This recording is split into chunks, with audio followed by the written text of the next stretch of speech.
আজকের গল্পটি খুবই অনন্য এবং মজাদার, কারণ বাদশাহ তার কম বুদ্ধিমান শাহজাদা পুত্রের বিবাহ কোনো মানুষের সঙ্গে নয়, বরং পরিস্থানের এক রূপসী সুন্দরী পরীর সঙ্গে করিয়েছিলেন।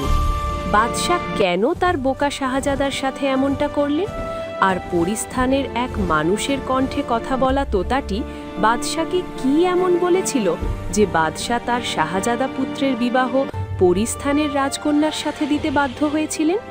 তারপর বিবাহের পর পরিস্থানের রাজকন্যা বাদশাহের পুত্রকে তার দুনিয়া অর্থাৎ পরিস্থানে নিয়ে গিয়েছিল। সেখানে শাহজাদার সঙ্গে পরিস্থানের রাজকন্যা যা করেছিলেন তা শুনে আপনারা নিশ্চয়ই অবাক হয়ে যাবেন। তাই গল্পটি বোঝার জন্য ভিডিওটি শেষ পর্যন্ত অবশ্যই দেখবেন।